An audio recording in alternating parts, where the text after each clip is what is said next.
Muy buenas tardes, hermanos, ¿cómo están? Tardes, noches, ya no sabemos, ¿verdad? ¿Cómo están? ¿Bien o no? Bien, qué bueno.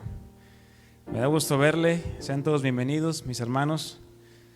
Vamos a orar para pasar a la palabra que el Señor ha preparado para nosotros en esta noche. Le invito a que incline su rostro conmigo. Padre, en el nombre de Jesús venimos ante tu presencia reconociendo que es por ti que estamos aquí y es para ti que vivimos, Señor. Y si aún morimos, Padre, sabemos que también es para ti.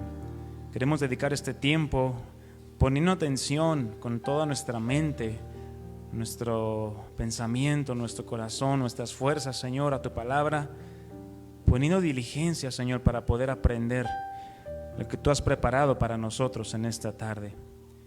Te pedimos que tú abras nuestro entendimiento y que nos ayudes a poner por obra y a vivir cada día tu palabra, Señor. Pongo vida en tus manos, ayúdame, dame de tu gracia y dame de nuevo conforme al poder de tu Espíritu Santo. Te lo pido todo esto en el nombre de Cristo Jesús y te doy gracias. Amén y amén. Bien, mis hermanos, pues continuamos con nuestra serie de cada miércoles. Hoy veremos nuestro tema número 26. Han sido muchos, ¿verdad? El tema que corresponde al día de hoy es la resurrección de los muertos. Y le he titulado De corrupción a incorrupción. Este tema, mis hermanos, evidentemente no es como el tema de la gracia, o como el tema de la fe, o como el tema del bautismo, o como el tema de la imposición de manos que vimos la semana pasada, ¿verdad? ¿Por qué lo menciono esto?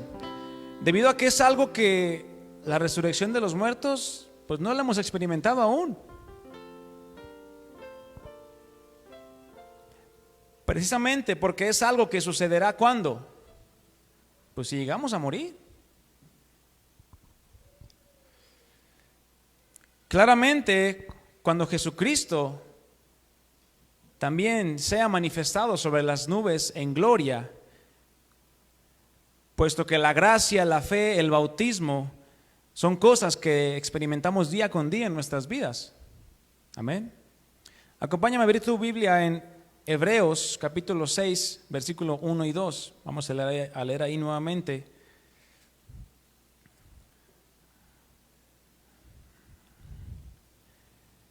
Pues es ahí donde se encuentran enlistadas algunas doctrinas de las fundamentales, las cuales hemos visto algunas, la mayoría de ellas. Hebreos 6, 1 dice así: por tanto, dejando ya los rudimentos de la doctrina de Cristo, vamos adelante a la perfección, no echando otra vez el fundamento del arrepentimiento de obras muertas, de la fe en Dios, de la doctrina de los bautismos, de la imposición de manos, de la resurrección de los muertos y del juicio eterno. Como lo comentaba mis hermanos, nuestro hermano Iván la semana pasada nos hablaba del tema de la imposición de las manos, ¿verdad? Que junto con el tema de hoy, la resurrección de los muertos, y junto con otros que ya hemos visto, como lo es la palabra de Dios, el arrepentimiento, la fe, el bautismo, faltando únicamente el juicio eterno, forman parte de estas 7 doctrinas o enseñanzas o instrucciones que el autor de Hebreos enlista como esenciales o fundamentales para la vida de todo creyente. Para mi vida. No porque sean las únicas, porque ya llevamos 26 temas, pues claramente son muchísimas. Mas meditando en ellas y conforme a lo que Iván también nos hablaba acerca de lo que es la palabra rudimento, si tú la recuerdas, es aquello que se pone desde el comienzo o desde el principio. Es el cimiento o el punto de partida. Es decir, algo con lo que todo cristiano debe de comenzar por conocer, estudiar y comprender. No nada más estas 7 doctrinas fundamentales, sino muchísimas más, prácticamente todas las que hemos visto y aún faltan muchas. ¿Con qué propósito es necesario que las conozcamos, mis hermanos? Con el propósito de que sobre ese cimiento que tú ya has puesto, podamos todos nosotros, de manera individual, sobreedificar nuestras vidas y así poder ir, como dice la Escritura, adelante a la perfección, a la madurez. Eso es lo que se refiere a perfección. Pero me llamaba mucho la atención la frase que usa aquí el escritor de Hebreos, que dice ahí en el versículo 1, no echando otra vez el fundamento. Me detuve ahí, empecé a investigar. Esta palabra echando da la idea de tener que derribar aquello o echar abajo todo lo que ya se ha puesto como fundamento. Por lo que podemos parafrasearlo de la siguiente manera, lo que el escritor quería dar a entender. Avancemos hacia la madurez. Ya no perdamos el tiempo en volver a colocar otro fundamento u otro cimiento sobre el que ya está puesto. Pues no hay necesidad de estarlo derribando o cambiando por otro todo el tiempo. De otra manera nunca podremos comenzar a construir. ¿Cuántos cimientos se necesitan en una construcción? ¿Alguien sabe? No vino el arquitecto.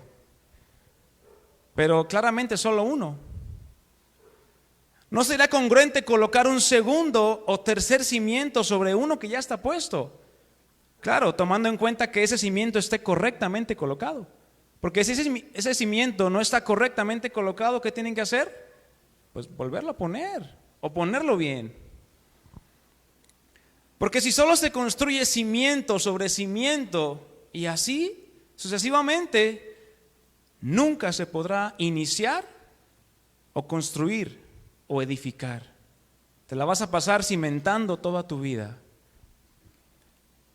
Precisamente esa es la idea del escritor de Hebreos, la gran necesidad de poder cimentar nuestra vida cristiana, no solamente con estas 7 cosas, las doctrinas, sino con todo lo que dice la Escritura, las cuales, si somos observadores hablando de estas 7 doctrinas, abarca desde que conocemos al Señor, la doctrina de Cristo, la fe, el arrepentimiento, hasta el día final en que seremos juzgados en el juicio eterno.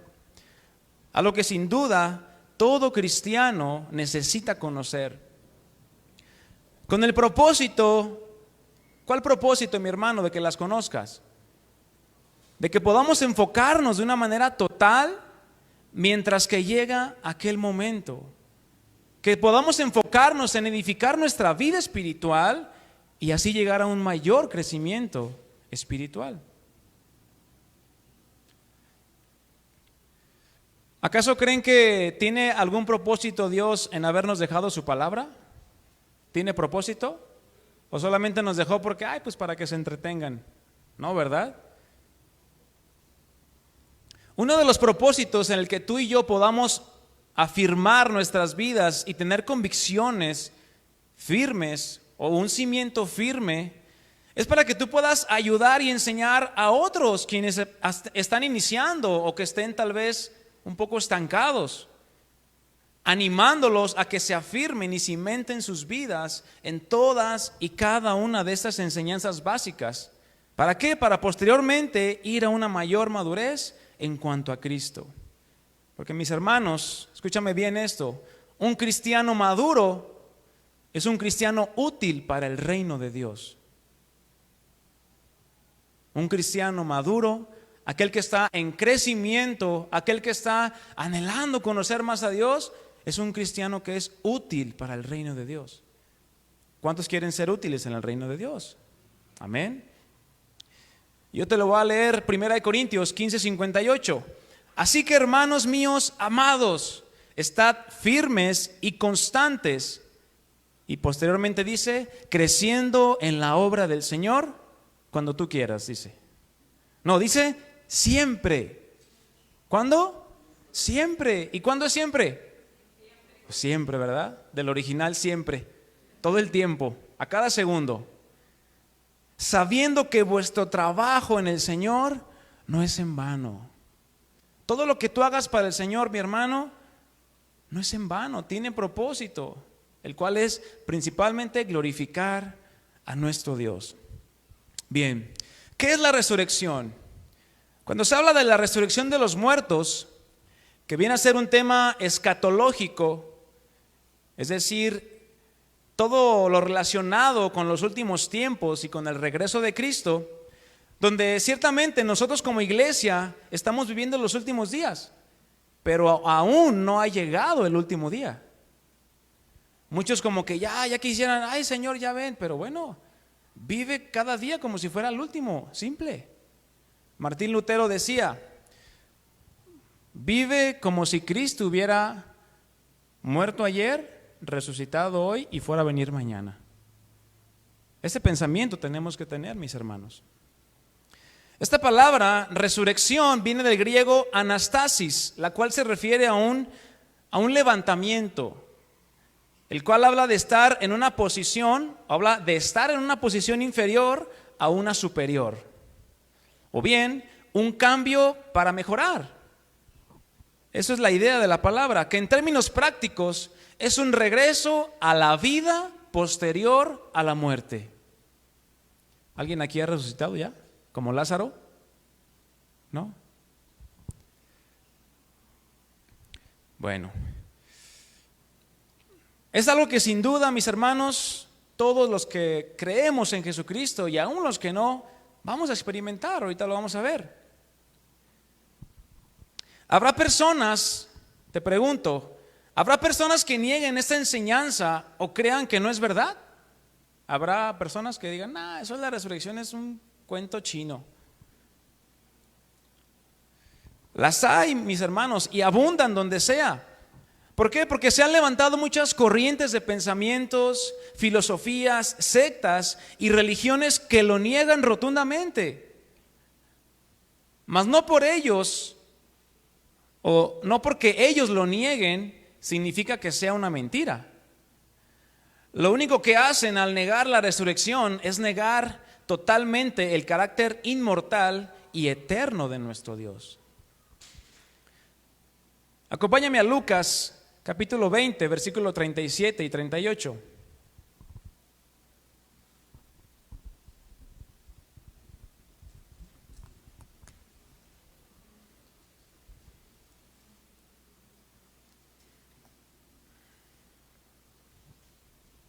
Lucas 20, 37, vamos a leer ahí, dice: pero en cuanto a que los muertos han de resucitar, aún Moisés lo enseñó en el pasaje de la zarza, cuando llama al Señor Dios de Abraham, Dios de Isaac y Dios de Jacob, siendo que ellos ya habían muerto.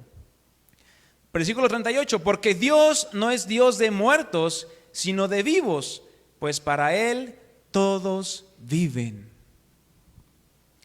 El hablar acerca de la resurrección de los muertos es hablar de la esencia tanto del Antiguo Testamento como del Nuevo Testamento. Porque desde el Antiguo Testamento, esta parte de la resurrección de los muertos era una creencia palpable, la cual se cumplió perfectamente en el Nuevo Pacto. ¿A través de quién? A través de Jesucristo. Porque Él es el primero en morir y en resucitar, pero no para volver a morir. Así como el ejemplo de Lázaro. Lázaro ciertamente murió. El poder de Dios, ¿qué hizo? Lo levantó otra vez, lo revivió, pero Lázaro volvió a morir. Pero sin duda era Cristo ejemplificando lo que Él iba a hacer. Y de muchos otros quienes lo experimentaron en la palabra de Dios. Sino Jesucristo vino y fue el primero en morir y en resucitar para ser el primero en resucitar de los muertos con un cuerpo totalmente glorificado, mis hermanos. Esa es la gran diferencia de lo que significa o enseña esta doctrina. Acompáñame a 1 Corintios, capítulo 15, versículo 20.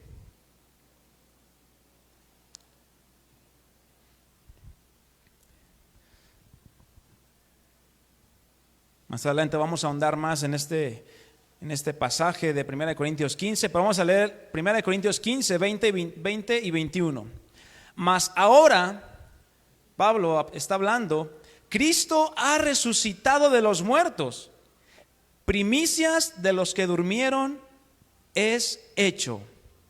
Porque por cuanto la muerte entró por un hombre, ¿cuál hombre fue? Adán. También por un hombre la resurrección de los muertos. Así es, a través de Jesucristo. Está muy parecido este pasaje al de Romanos 5:12, hablando del pecado, pero aquí hablando de la resurrección de los muertos. Podemos entonces decir, mis hermanos, conforme a las Escrituras, que el hablar de la resurrección es hablar del milagro más impresionante dentro de las Escrituras,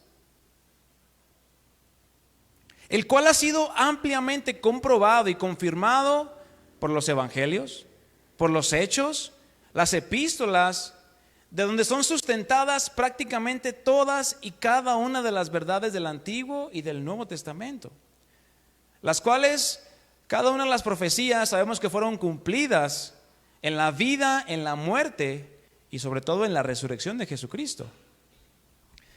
De la cual, mis hermanos, de esa resurrección de Jesucristo depende todo lo que tú y yo ahora somos. Todo lo que tú y yo ahora predicamos depende de eso. Cristo pudo haber venido, hacer los milagros que hizo, morir en la cruz incluso, dando su vida, pero ¿y si no resucitaba? ¿De qué servía? Así se levantaron muchos otros en aquel tiempo. Porque es a partir de la resurrección de Jesucristo que es cumplida la palabra acerca de su padecimiento y acerca de todo lo que produciría aquel evento, el cual, mis hermanos, ha marcado nuestra historia.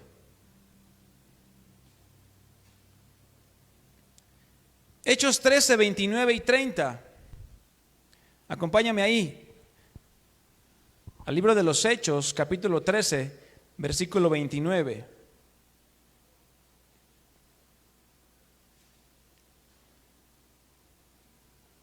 Aquí vemos cómo los apóstoles anunciaban y predicaban esto, y habiendo cumplido todas las cosas que de él estaban escritas, es decir, todas las profecías que hablaban de él, quitándolo del madero, lo pusieron en el sepulcro. Mas Dios, ¿qué hizo? Le levantó de los muertos. Cristo ya no está en la tumba, mis hermanos. Y más adelante, vamos ahí a Hechos 26, 23. Unos capítulos adelante.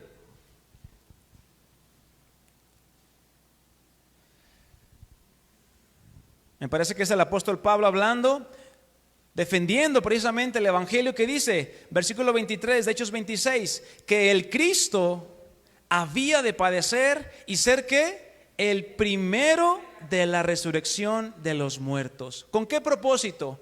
Para anunciar luz al pueblo y a los gentiles.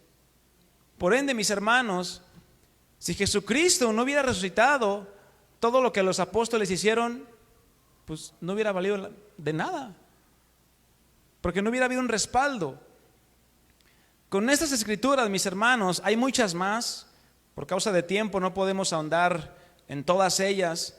Aquí vemos cómo Cristo cumple al pie de la letra todo lo que de él estaba escrito. Sabemos que hay en los salmos, en los profetas, para así nosotros poder descansar y poner toda nuestra confianza en sus promesas, mis hermanos, las cuales son fieles y dignas de que las creamos.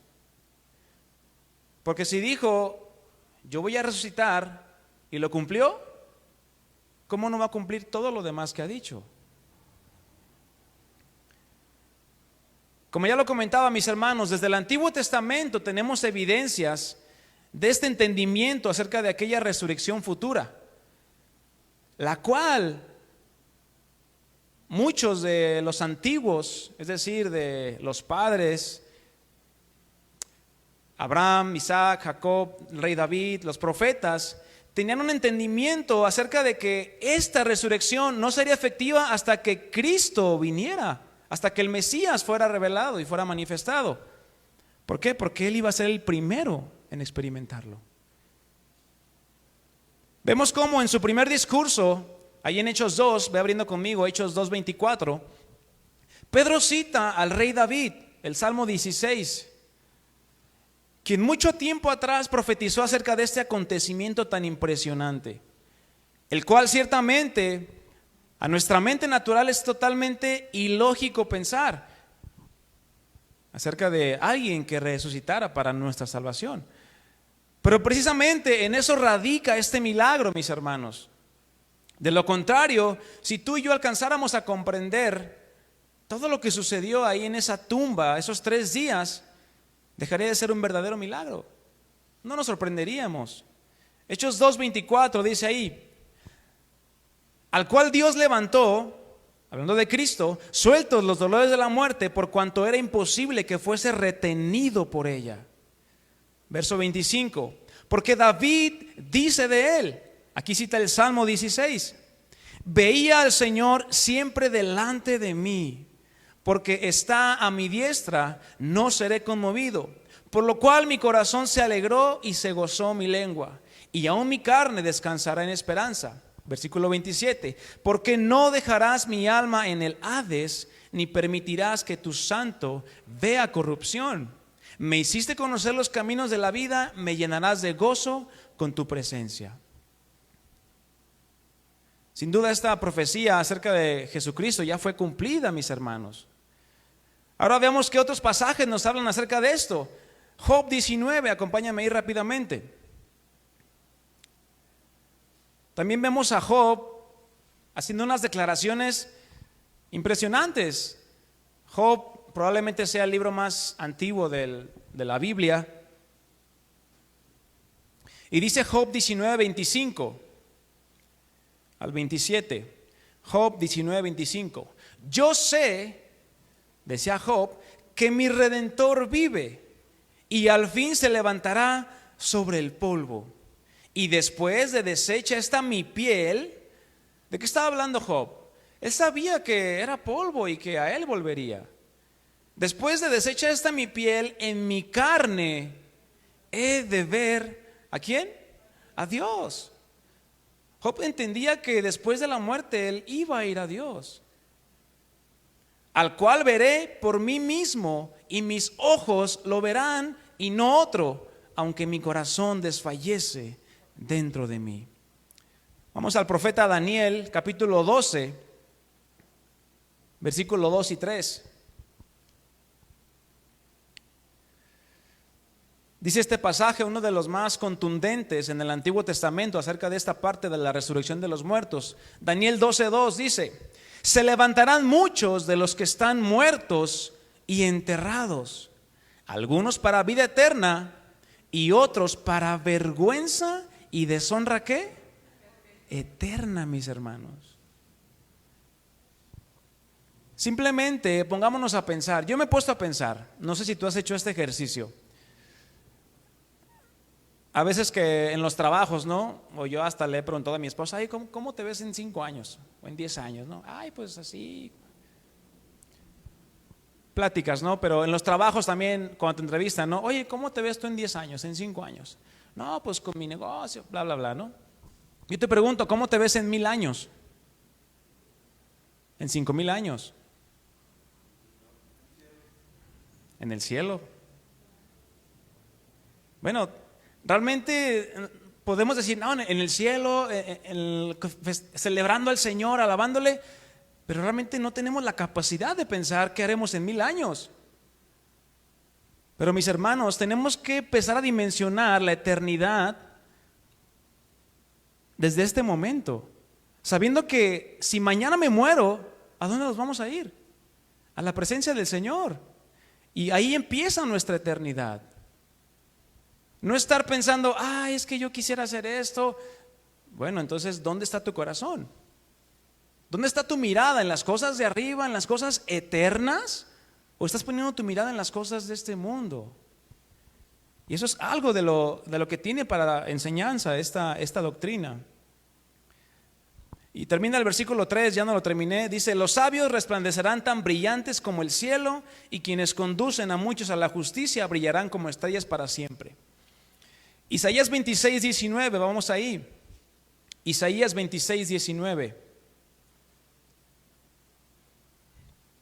Dice el profeta: tus muertos vivirán, sus cadáveres resucitarán. Despertad y cantad, moradores del polvo. Ahí nos hablan. Porque tu rocío es cual rocío de hortalizas, y la tierra dará sus muertos. Son escrituras que cuando las alineamos a esta doctrina, pues claramente nos hablan que había un entendimiento en ellos acerca de que era un evento futuro, que sabemos que ellos no lo verían hasta que Cristo viniera. Y en el Nuevo Testamento, mis hermanos, el cual es la revelación del Antiguo, hay muchísimos más pasajes que hablan acerca de esta resurrección, o la resurrección de los muertos. Mismo Jesucristo, ahí en Juan 5, 28, 29, quiero que vayas ahí conmigo, es un pasaje muy importante. Jesucristo habló y enseñó acerca de esto, aunque hubo algunos que no lo creían, que eran los saduceos, y que no lo creen aún. Mas eso, mis hermanos, el que haya gente que no crea en la resurrección o en la eternidad, no le resta absolutamente nada a la obra que hizo Cristo. Juan 5, 28, ¿ya lo tienes? Bien. Dice Jesús: no os maravilléis de esto, porque vendrá hora, hablando de un tiempo, un momento, cuando todos los que están en los sepulcros oirán ¿qué? Su voz. Y los que hicieron lo bueno saldrán a resurrección ¿de qué? De vida. Mas los que hicieron lo malo a resurrección de condenación. Al principio le comentaba que es algo que todo mundo va a pasar. Cristianos y no cristianos van a experimentarlo. Claro, evidentemente quienes ya murieron van a experimentar de una manera más palpable esto. Ahorita lo vamos a ver. Y Juan 11, 23, ahí es la historia de Lázaro, ¿verdad? Ya la conocemos, si no le invito a que la lea en Juan 11. Dice el versículo 23, Jesús le dijo: tu hermano resucitará, Marta. Y Marta, ¿qué le dijo? Yo sé que resucitará en la resurrección en el día postrero. Hablando un tiempo futuro. Pero le dijo Jesús en el versículo 25: yo soy la resurrección y la vida. El que cree en mí, aunque esté muerto, vivirá. Vemos de manera específica en este pasaje que Marta, la hermana de Lázaro, conocía y creía firmemente en aquella resurrección de los muertos, ¿verdad? Lo cual nos da a entender que era ya una creencia común en el pueblo judío. Y claro, mayormente entre quienes seguían a Jesucristo. Mas vemos el ejemplo de Lázaro, quien experimentó el ser revivido. Esa es la expresión que se debe utilizar para Lázaro. Revivió Lázaro, mas no a la manera de la resurrección de Cristo. Porque ciertamente, como ya lo comentaba, Lázaro a los 5 o 10 años murió, ¿verdad? Incluso lo querían matar, ¿verdad? Junto con Jesús. Es por eso que a partir de la resurrección de Jesucristo de entre los muertos y del derramamiento de su Espíritu Santo sobre nosotros, los creyentes, se vuelve un tema, mis hermanos, como la columna medular. Un tema de suma importancia en todo lo concerniente a la proclamación del Evangelio, mi hermano. Tú dirás: caray, ¿cómo tengo que tocar este punto cuando predique el Evangelio? Bueno, vamos a ver de qué forma lo podemos tratar o tocar. ¿Por qué? Porque anunciar la muerte de Jesús, pero sin su resurrección, vendría a ser una total incongruencia.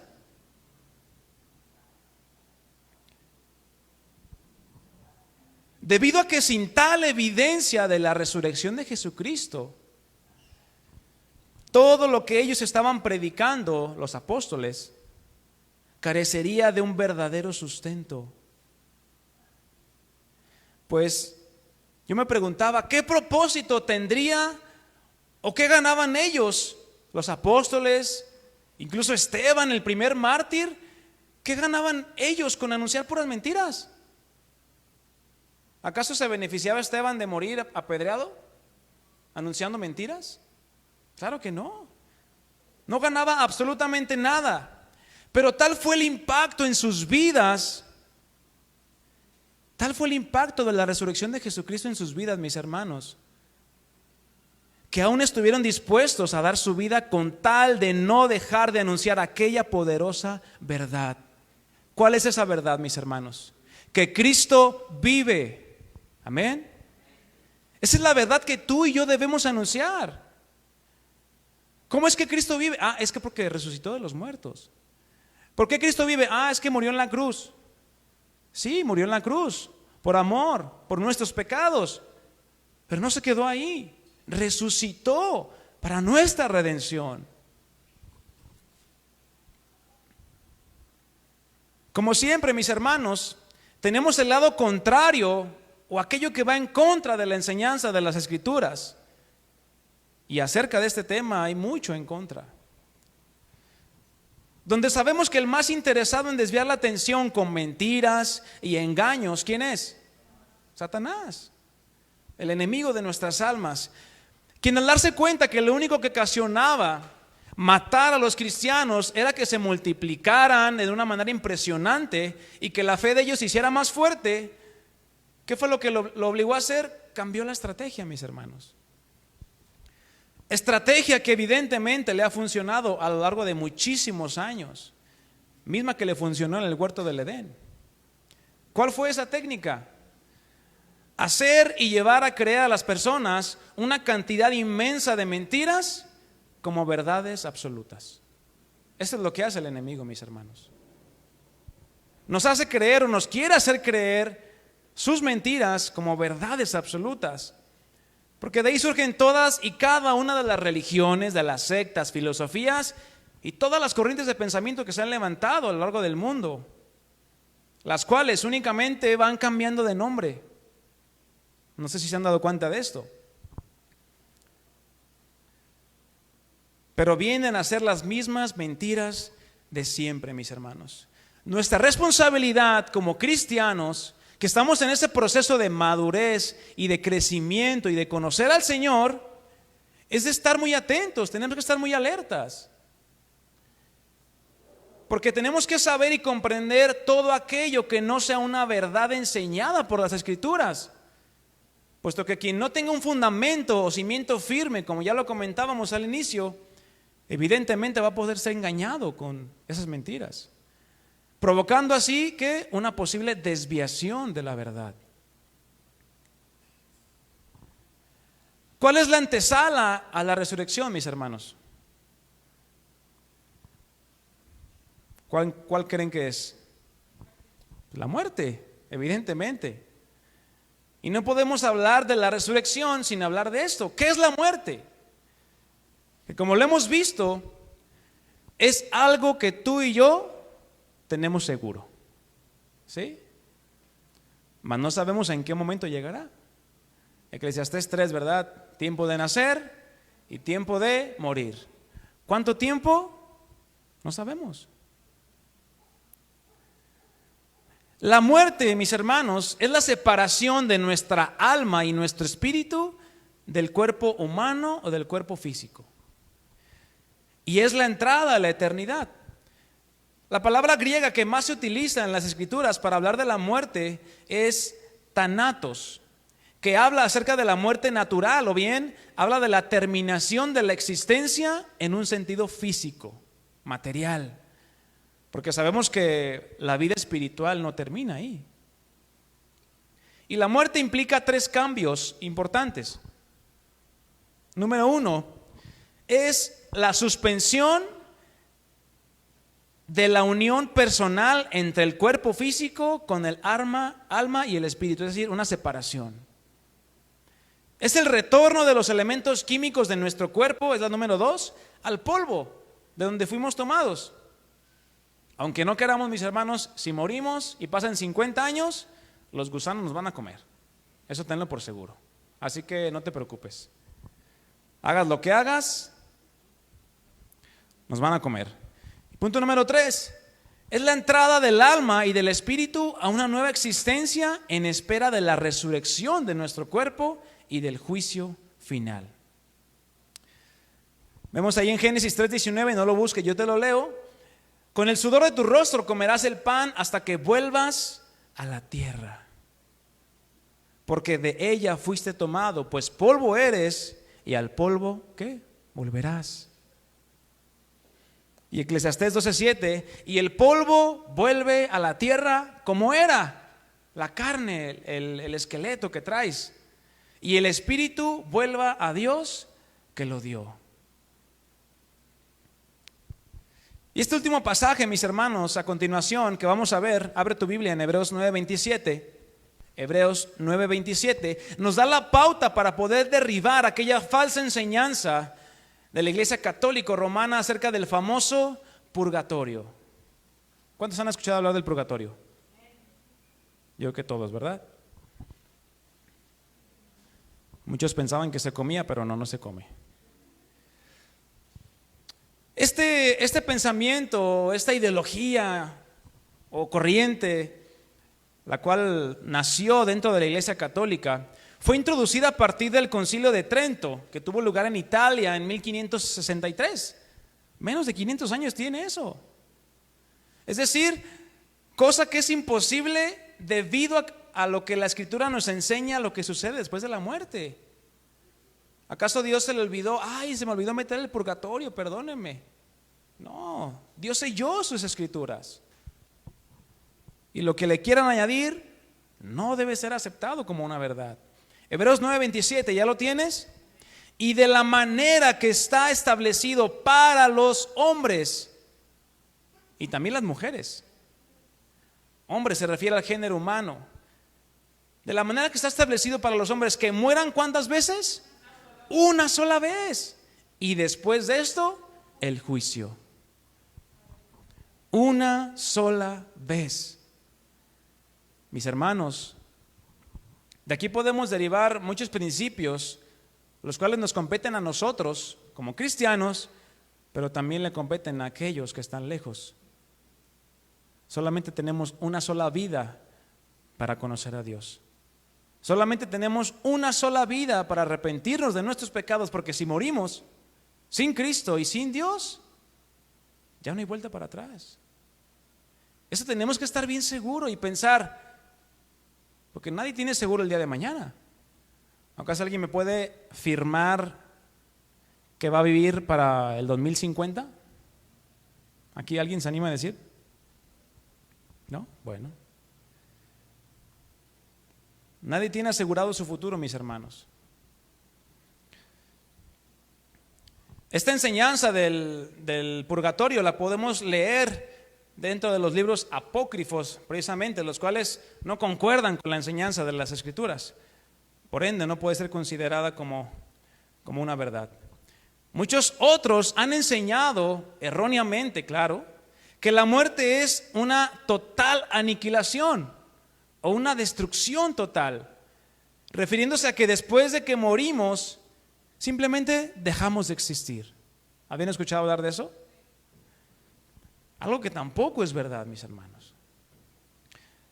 No conforme con esas mentiras, Satanás se inventa otra forma más para distraer y engañar a los hombres, pues siendo él mismo testigo de su derrota por la resurrección de Cristo y del poder de Dios obrando en ese momento, crea lo que tú y yo conocemos como la reencarnación, donde pareciera que tienen algo que ver por cómo se escriben, ¿verdad? Resurrección, reencarnación.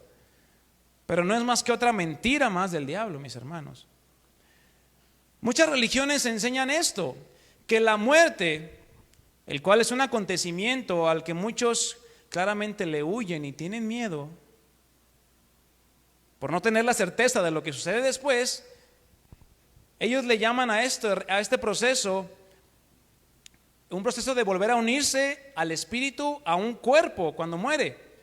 Es el supuesto renacimiento del alma humana en otros cuerpos o formas de vida. Quienes han adoptado esta creencia, mis hermanos, son los que creen en la teoría del karma. Pues dicen que esto se lleva a cabo hasta que el alma es totalmente purificada. Que cada que mueres, renaces en otro cuerpo. Si te portaste bien, pues tal vez en un burrito, en una vaca, en un camello o en otra persona. Si te portaste mal, pues cucaracha, rata, araña, lo que sea. ¿Por qué creen, mis hermanos, que las personas en la India o los hindúes cuentan con más de 1 millón de dioses? ¿Y por qué creen que se mueren de hambre? Porque ellos creen en la reencarnación. No se comen sus vacas porque piensan que es su abuelita. No se comen sus animales, su ganado, porque piensan que es la reencarnación de sus antepasados y que están en este proceso de purificación. Entonces, no, hombre, ¿cómo me voy a comer a mi abuelita? Es un engaño totalmente del diablo, mis hermanos. Entonces, a nosotros nos pudiera causar, híjole, pues cómo no se comen a la vaca si está muriéndose de hambre, ¿no? Pero para ellos, mis hermanos, es algo sagrado. Es algo que, híjole, no le puedes tocar porque es su creencia.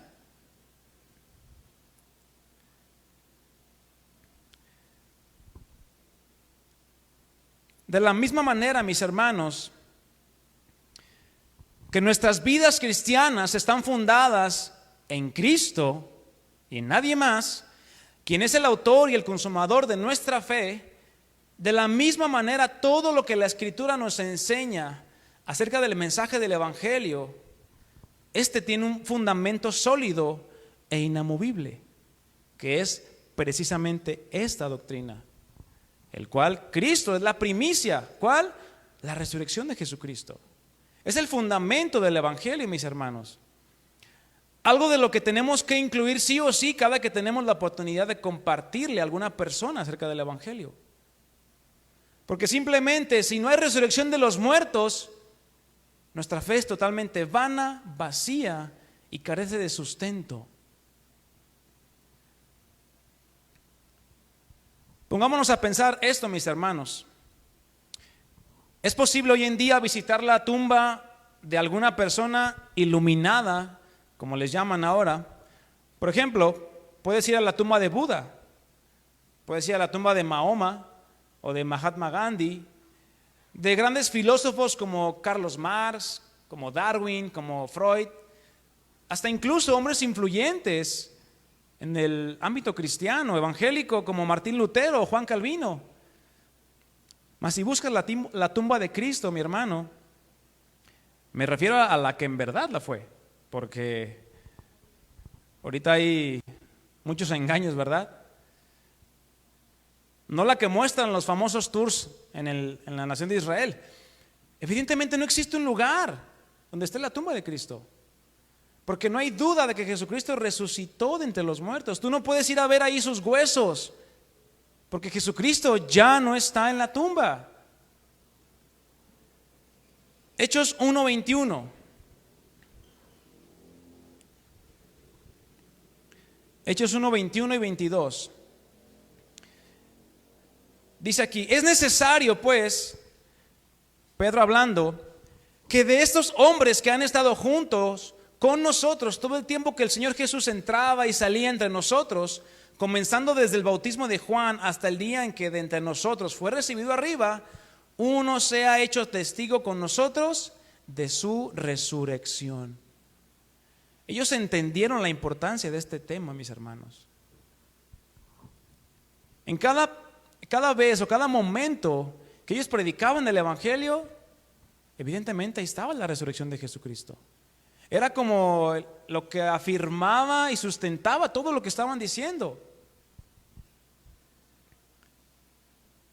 Y Romanos 14:9 nos dice así: porque Cristo para esto murió y resucitó y volvió a vivir, para ser Señor, dueño, así de los muertos como de los que viven. En el momento que Cristo muere y resucita, Él le roba esa potestad que Satanás tenía sobre nosotros, sobre los hombres. Y es por eso que ahora tú y yo podemos venir a Cristo y ser partícipes también de esa resurrección de Jesucristo. Vamos ahora sí a 1 Corintios capítulo 15.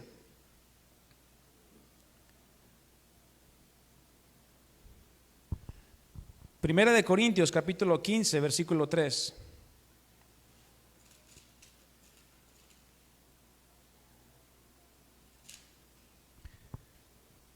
El apóstol Pablo prácticamente dedica todo un capítulo, el cual es bastante extenso, mis hermanos, y tiene mucho para escarbar.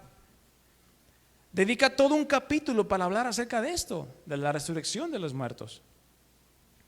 Dice ahí 1 Corintios 15, versículo 3 al 9. Yo te lo voy a leer en la Nueva Traducción Viviente y dice así: yo les transmití o les enseñé a ustedes lo más importante y lo que se me había transmitido a mí también. ¿Qué se le transmitió a Pablo? Que Cristo murió por nuestros pecados, tal como lo dicen las Escrituras. Eso, mis hermanos, es una parte de la proclamación del Evangelio, que Cristo vino y murió por nuestros pecados. Pero que sigue diciendo el versículo 4: fue enterrado y al tercer día fue ¿qué? Levantado de los muertos, tal como dicen las Escrituras.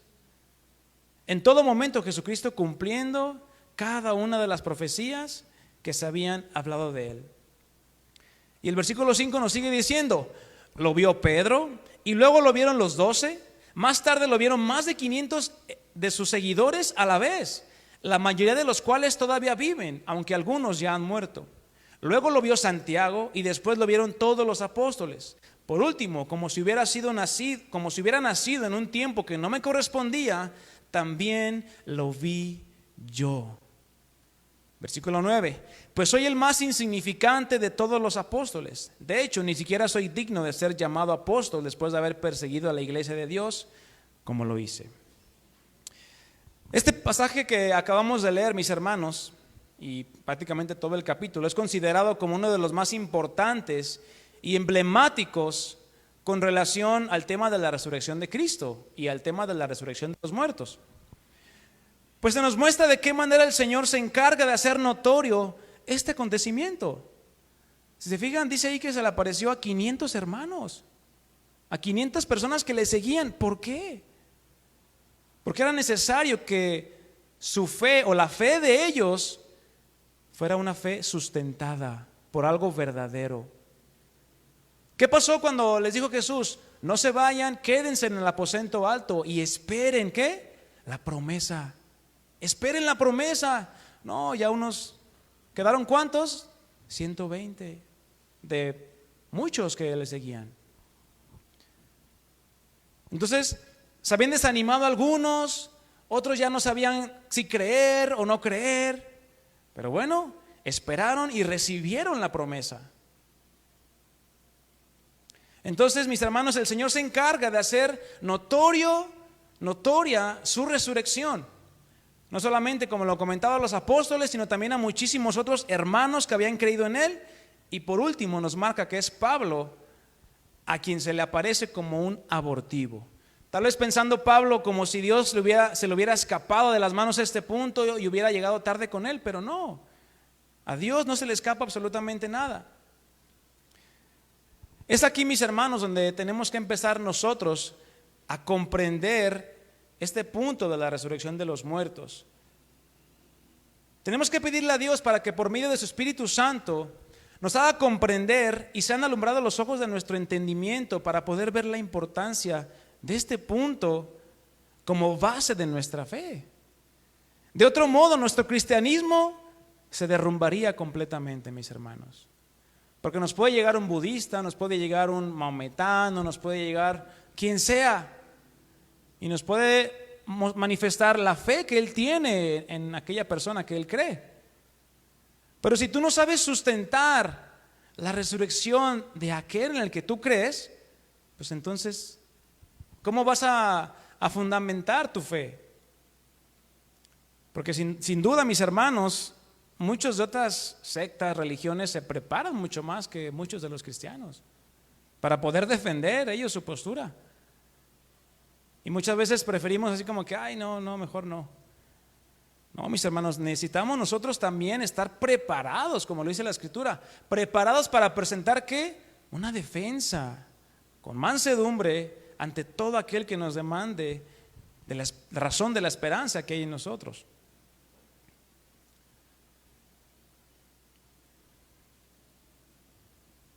Primera de Corintios 15:14, vamos a ir más adelante.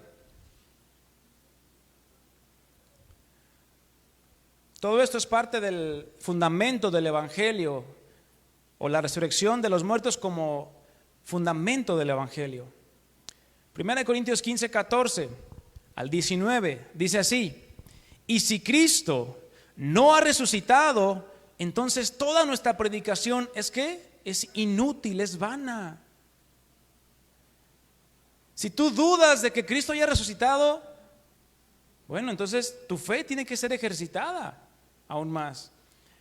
Si te da miedo hablar de Cristo, entonces tal vez estás pensando que lo que haces es inútil. Pero no, mi hermano, nuestras convicciones deben de estar bien firmes. Precisamente por eso, si vamos a edificar nuestra vida espiritual, necesitamos primero ¿qué poner? Los cimientos firmes. No hay cimiento de arena, cal y lo que encuentres, órale, échale. No, mi hermano, no vas a poder edificar correctamente. Dice el versículo 14: entonces toda nuestra predicación es inútil y la fe de ustedes también es inútil. Y nosotros los apóstoles estaríamos todos mintiendo acerca de Dios, porque hemos dicho que Dios levantó a Cristo de la tumba. Aquí obviamente Pablo estaba utilizando un tono sarcástico, ¿verdad? Porque había muchos en la iglesia de Corinto que estaban diciendo que la resurrección de los muertos no era válida, así como los saduceos que encararon a Jesús. Dice: porque hemos dicho que Dios levantó a Cristo de la tumba, así que eso no puede ser cierto si no hay resurrección de los muertos. Versículo 16: y si no hay resurrección de los muertos, entonces Cristo no ha resucitado. Y si Cristo no ha resucitado, entonces la fe de ustedes es inútil o vana, no sirve para nada. Y todavía son culpables de sus pecados. Versículo 18: en este caso, todos los que murieron creyendo en Cristo están como perdidos. Y si nuestra esperanza en Cristo es solo para esta vida, somos los más dignos de lástima de todo el mundo. Y tristemente, mis hermanos, así nos ven muchos de allá afuera. Esos cristianitos, pues nomás van a su iglesia, escuchan, salen y ya. Y viven igual, viven hasta peor que yo. Algunos dicen, ¿verdad? Tristemente. Es decir, mis hermanos, nuestras vidas no están reflejando que Cristo resucitó. Nuestras vidas deben de reflejar que Cristo vive. No solamente vive y está sentado a la diestra del Padre, sino que vive ¿en dónde? En nosotros. Claramente la resurrección corporal, la que habla las Escrituras y que vamos a ver un poquito más adelante, porque sin duda va a suceder, es una resurrección futura, una resurrección corporal. Pero mis hermanos, la resurrección de Jesucristo ya la estamos palpando de una manera espiritual. Lo dice Romanos 6. Para que andemos en esa vida nueva. ¿Por qué? Porque fuimos sepultados con Él juntamente en la cruz, pero participamos también ¿de qué? De su resurrección, pero de una manera espiritual, mis hermanos. Y yo meditaba en esto y decía: Señor, ¿cuán grande gozo debe producir el saber que yo voy a resucitar si llego a morir? O el saber que si mañana me muero, yo voy a ir a tu presencia. Ya no va a haber más dolor, ya no va a haber más quebranto, más enfermedad. Ya no vas a tener que trabajar, mi hermano, mi hermana. Amén, dicen algunos, ¿verdad? Bueno, tal vez sea un alivio para algunos que llevan más de 30, 40 años trabajando. Pero mi hermano, el simple hecho de que Jesucristo haya resucitado debe de producir un gozo en nuestras vidas, de saber que hay una esperanza y que no estamos pensando o que necesitamos creer en esto y en lo que la comadre me dijo para tener, pues si este no funciona, pues me funciona este, y si este no me funciona, pues me funciona el otro, y lo volteo de cabeza para ver si funciona doble. O sea, no hay una esperanza verdadera. Pero mis hermanos, Jesucristo es la esperanza viva. Y Él vive, y no solamente vive y reina, sino vive en nuestros corazones. Entonces, como ya lo comentaba, es necesario, mis hermanos, que manifestemos tú y yo esta resurrección espiritual en nuestras vidas. ¿Cómo? Andando en una vida nueva, agradando a Dios, agradando a nuestra esposa, a nuestros hijos, a nuestros familiares, vecinos, compañeros de trabajo. De esa manera tú vas a manifestar la resurrección de Cristo con tu testimonio.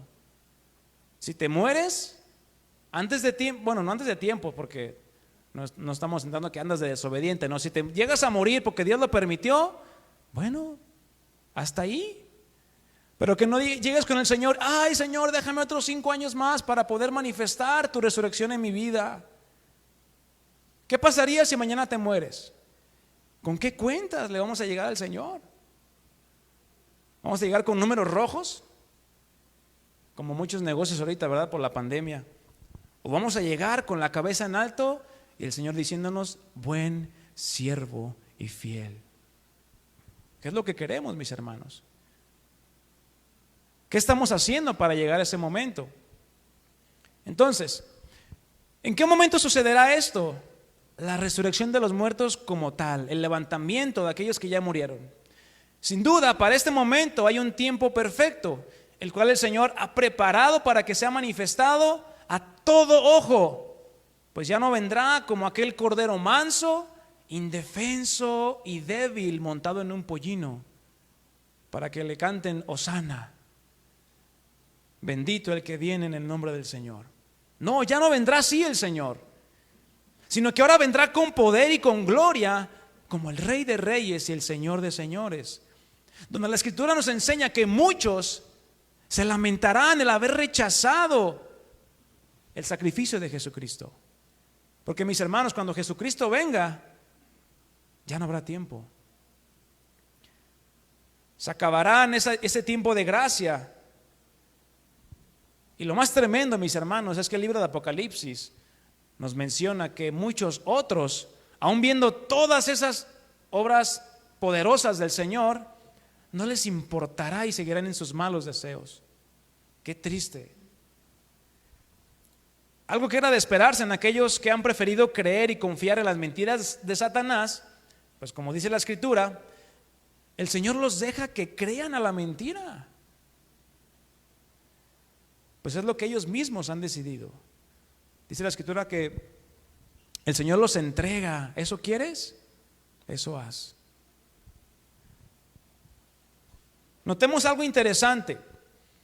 La mayoría de las religiones que hoy en día predominan y muchas de las corrientes de pensamiento y filosofías que hoy abundan, enseñan acerca de esto, de la inmortalidad del alma o del espíritu. Cosa que es verdad, pero eso no les quita el engaño en el que se encuentran, pues tenemos que la palabra de Dios nos enseña claramente la redención y la supervivencia de la persona de manera completa, alma, cuerpo y espíritu. El cristianismo o la fe en Jesucristo es la única que te da eso, eterna redención y una supervivencia total. Alma, cuerpo y espíritu. No solo aquello que es inmaterial. Muchos hoy en día siguen creyendo que la vida después de la muerte es solo para el alma y el espíritu. No sé si tú creas esto, pero no es así. ¿Por qué piensan esto? Porque es una doctrina ya muy antigua, que incluso Pablo la refuta en los Colosenses o en la iglesia de Colosas, que afirmaban que la fuente de toda maldad era el cuerpo. Por lo tanto, al morir el cuerpo de una manera física, esa maldad era eliminada. Ese concepto fue derivado dentro de una secta llamada agnóstica. Quienes se hacen llamar cristianos, ¿pueden creer esto usted? Se hacen llamar cristianos agnósticos. No, pues qué padre. Tal vez alguno diga, es que sí, la fuente del pecado está en el cuerpo, porque con ello, con el cuerpo peco, sí. Mas no es lo que la palabra enseña. No es que el cuerpo sea la fuente del mal, no es tu cuerpo la fuente del mal. Puesto que cuando Pablo se refiere a que en la carne que es el cuerpo, está la naturaleza pecaminosa y egoísta del hombre, es más bien que aquella naturaleza pecaminosa, la cual está en el corazón, se manifiesta a través del cuerpo. Tu cuerpo no tiene la culpa de que hayas hecho lo que hayas hecho o que el hombre haga lo que hace hoy en día. Porque la Escritura nos marca en Romanos 8, no lo busques, el ocuparse de la carne es muerte, pero el ocuparse del Espíritu es vida. ¿Por qué? Porque los designios de la carne, de la naturaleza pecaminosa, son enemistad contra Dios. Es decir, es un pleito de tus deseos carnales contra Dios. Porque no se sujetan a la ley de Dios, porque no pueden sujetarse a la ley de Dios. Y los que viven según la carne no pueden agradar a Dios. Es aquí donde radica la obra de Cristo, la cual no solo nos ha librado de una manera espiritual, de aquella condenación eterna, mis hermanos. ¿Cuántos saben que nuestra alma y nuestro espíritu pues van a ir con el Señor? Si es que llegamos a morir en este momento. Sino que también nos ha salvado o nos ha librado de una manera corporal. Puesto que Dios condenó al pecado en el cuerpo de Cristo. Y a causa de la resurrección de Jesucristo, ahora también nuestro cuerpo es liberado de la condenación eterna. Ciertamente sí, si tú mueres mañana o yo o alguien y en 50 años viene el Señor Jesucristo, pues bueno, ese cuerpo que tú tuviste que ya está, pues quién sabe si exista, el Señor lo va a volver a hacer, pero va a ser un cuerpo libre de pecado, así como el de Cristo. Lo vamos a ver ahorita más adelante ya para concluir.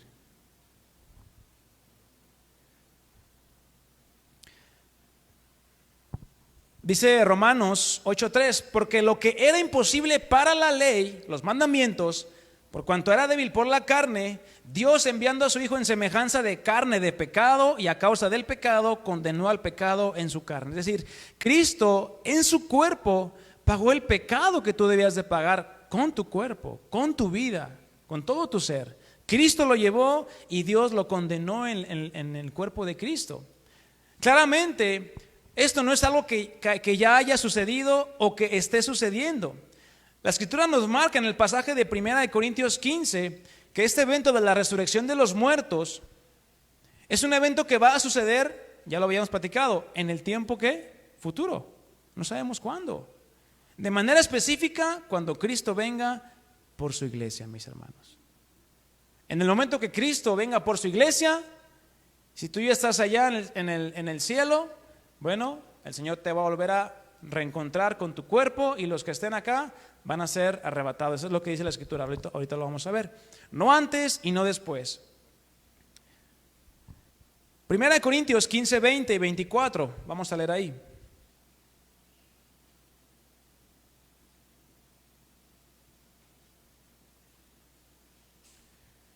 Primera de Corintios 15, 20 y 24. Te lo voy a leer en la traducción al lenguaje actual.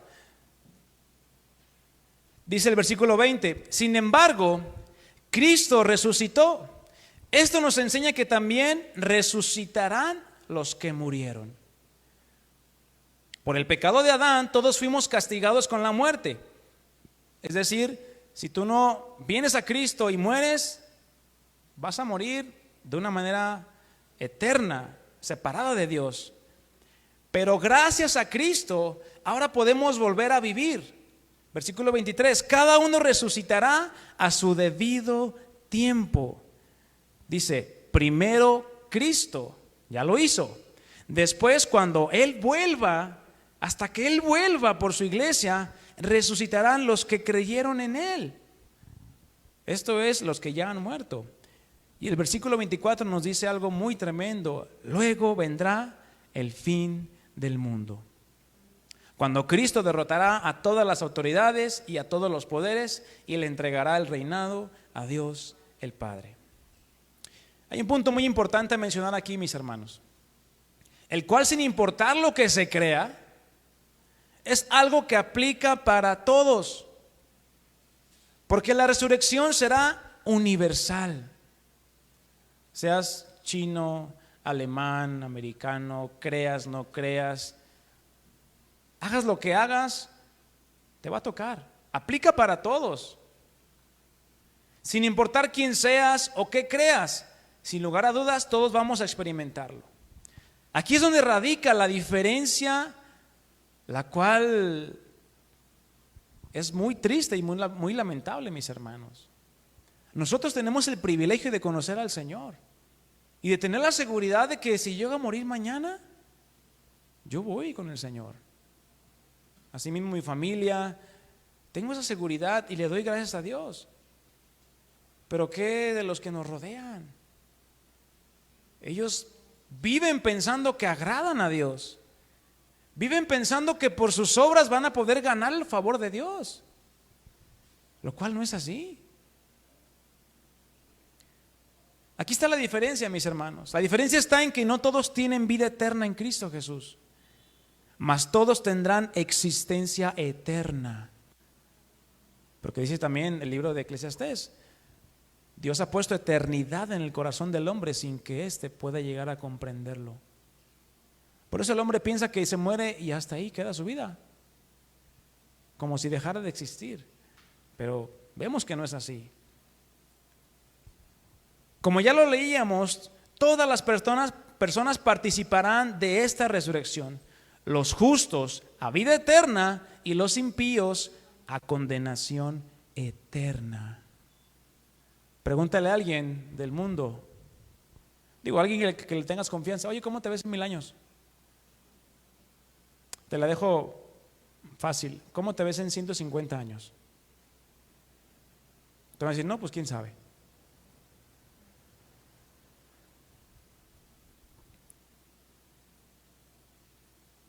Una verdad que verdaderamente nos debe de doler, mis hermanos. ¿Cuánta gente muere día con día sin Cristo?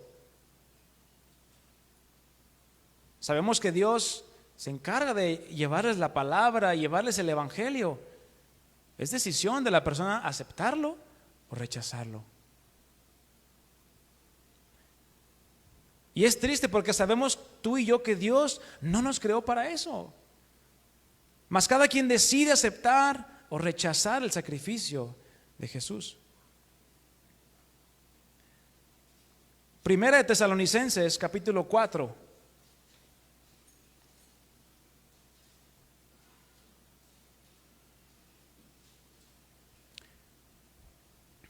Aquí nos enseña el apóstol Pablo otras verdades acerca de este momento, de cuándo sucederá.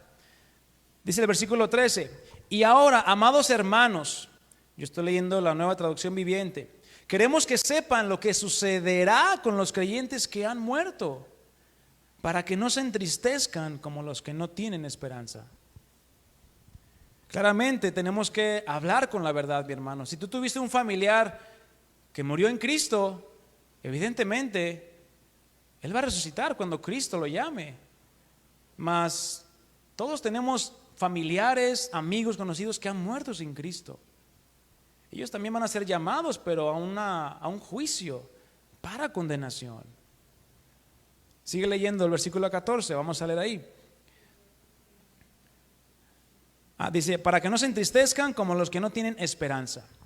Versículo 14, pues ya que creemos que Jesús murió y resucitó, también creemos que cuando Jesús vuelva, Dios traerá junto con él a los creyentes que hayan muerto. Les decimos lo siguiente de parte del Señor: nosotros, los que todavía estemos vivos cuando el Señor regrese, probablemente nos toque estar vivos, mis hermanos. No sabemos. ¿A cuánto les gustaría estar vivos para ver la gloriosa venida del Señor? Sería algo fabuloso, mas no sabemos qué día va a ser. No sabemos si es mañana, si es en 1 año, si es en 20 años, si es en 50 años. Claro, las señales están puestas. Pero dice aquí, los que todavía estemos vivos cuando regrese el Señor, no nos encontraremos con Él antes de los que hayan muerto. Pues el Señor mismo descenderá del cielo con un grito de mando, con voz de arcángel y con el llamado de trompeta de Dios. Primero, los cristianos que hayan muerto se levantarán de sus tumbas. Ay, ¿qué vamos a ver? Puros esqueletos volando.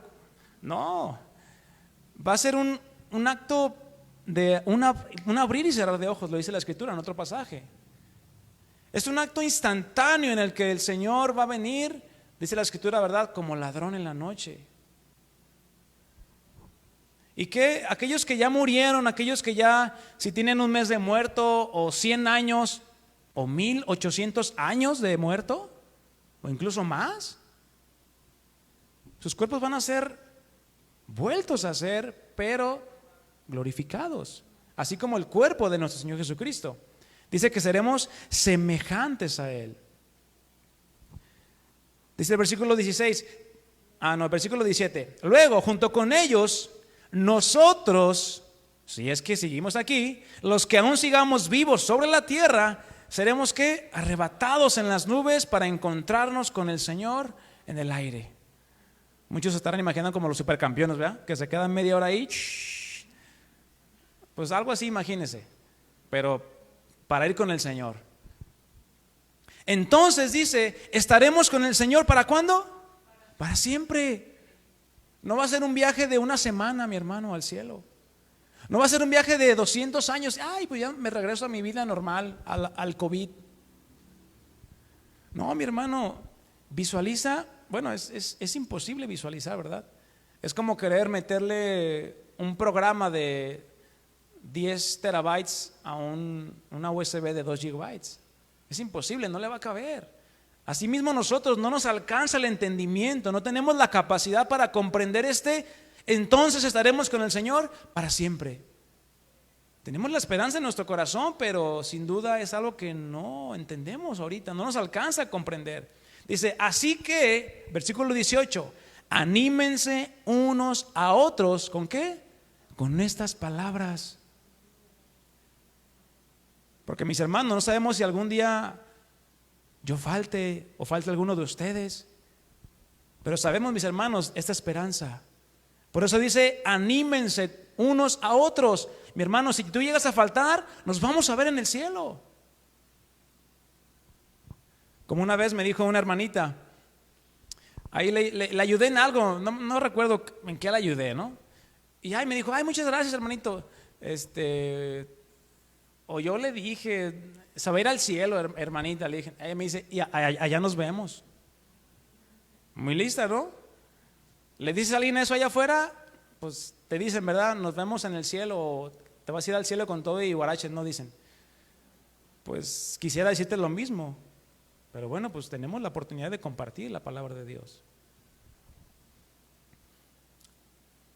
Ante estas escrituras, mis hermanos, podemos observar que aquellos que ya han muerto, tanto quienes seguimos en esta carrera de la fe, en este mundo y en este tiempo, seremos llamados después que aquellos que ya han muerto, y juntamente, como lo dice, seremos arrebatados. Lo cual da la idea que es, mis hermanos, en un abrir y cerrar de ojos. No es de que va a pasar y ya vengo por ustedes, prepárense, alístense, ya voy a pasar. No, como ladrón en la noche. ¿Te avisan cuando van a robarte? No, ¿verdad? Y por último, 1 Corintios 15:51 dice, he aquí os digo un misterio, dice el apóstol Pablo. No todos dormiremos, no todos moriremos, pero todos seremos transformados. Sea que hayas muerto o sea que sigas en vida, mi hermano, todos seremos transformados. Y este es el pasaje que les decía, en un momento, en un abrir y cerrar de ojos, a la final trompeta. Porque se tocará la trompeta y los muertos serán resucitados incorruptibles y nosotros seremos transformados. Porque es necesario que esto, mi hermano, acá conmigo, mira, esto, hazle así a ti, este cuerpo, este esqueleto, que es esto corruptible, se vista ¿de qué? De incorrupción. Y esto mortal se vista de inmortalidad. Esa es la esperanza que tú y yo tenemos acerca de esta doctrina, mis hermanos, de la resurrección de los muertos. No sabemos cuándo va a ser, pero tenemos que estar preparados día con día anunciando la resurrección de Cristo. ¿Por medio de qué? De nuestras vidas.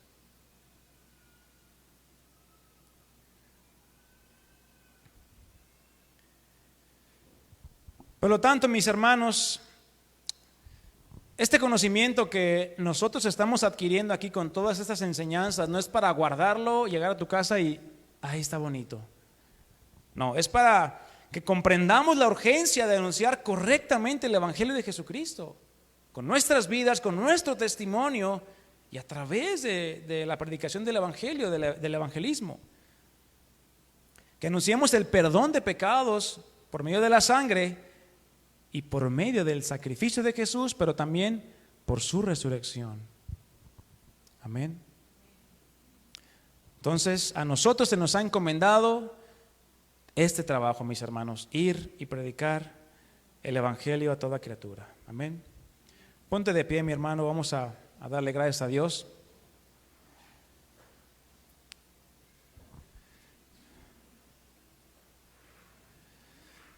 Tal vez nos surjan preguntas para algunos que van empezando. Ay, ¿cómo será esto del arrebatamiento? ¿Y cómo seremos en el cielo? Bueno, la Biblia únicamente nos marca que seremos semejantes a Cristo. Un cuerpo glorificado. No vimos a Cristo glorificado, pero nos habla de ciertas características. Incluso, si tú lees el libro de Apocalipsis, en los últimos capítulo 20, tú vas a encontrar ahí características de cómo será la vida en el cielo. Dice la palabra de Dios que no va a haber más oscuridad, no va a haber más noche, no va a haber más cansancio, no va a haber más fatiga, no va a haber más tristeza. Dice que Dios secará toda lágrima. Entonces, decía un pastor, decía, imagínate, todos hemos pasado momentos preciosos con el Señor, ¿verdad? En alabanza, en adoración, en nuestra intimidad. Imagínate esos pocos minutos que a veces pasamos con el Señor, una intimidad tremenda por toda la eternidad. Es algo que nos conmueve el corazón, mis hermanos. Imagínate ese momento que tú pasas con el Señor orando, derramando tus lágrimas, derramando tu corazón. Pero pasa el tiempo y ya descansaste y vuelves a tu trabajo, vuelves con tu familia. Pero mi hermano, esta vida en los cielos es una constante comunión con el Señor, total y plena, sin pecado que nos estorbe para poder acercarnos a Él. Cierra tus ojos, mi hermano. Gracias, Señor, por haber venido a este mundo, haber dado tu vida, haber derramado tu sangre, pero sobre todo haber resucitado de entre los muertos. Primicias de la resurrección eres tú, Señor, para que nosotros también podamos aplicar y podamos llegar a ese momento en el cual seremos semejantes a ti, Señor, semejantes a ti, pero tú siendo nuestra cabeza, tú siendo nuestro Señor y nuestro Rey, como lo haces hasta ahora. Ayúdanos, Padre, a hacer viva la resurrección espiritual, la cual estamos viviendo día con día, en esta constante santificación, camino a la regeneración completa, hasta ese momento en el que seamos llevados a tu presencia, Señor. Ayúdanos a vivirla y a manifestarla, primeramente a nuestra familia, que podamos, Señor, vivir el gozo de ser salvos, el gozo de conocerte, el gozo de poder clamar, Abba Padre, papito lindo. Gracias, Señor, por la dicha y el gozo de poder conocerte, pero sobre todo de poder experimentar aquella vida espiritual, y que sabemos que si vivimos lo hacemos para ti, y que si aún morimos, morimos para ti, Señor, porque aquí tú eres Señor de los que viven y de los que mueren. Gracias, Padre. Ayúdanos a no callar y a anunciar tu palabra, tu evangelio correctamente, porque la necesidad, decía el apóstol Pablo, me ha sido puesta, me ha sido encomendada este trabajo de predicar y anunciar las buenas nuevas. Ayúdanos, Padre. Llévanos con bien a nuestros hogares y enséñanos, Padre, a poder vivir cada día andando en esa resurrección, la cual tú ya nos mostraste. Gracias, Padre. En el nombre de Cristo Jesús te damos la gloria. Amén y amén. Gracias, Señor. Déselo fuerte, mi hermano. Gracias, Señor. Amén. Bien, mis hermanos, pues que descansen, que Dios les bendiga y nos estamos viendo primeramente Dios el viernes en la reunión de matrimonios. Que Dios les bendiga, que descanse.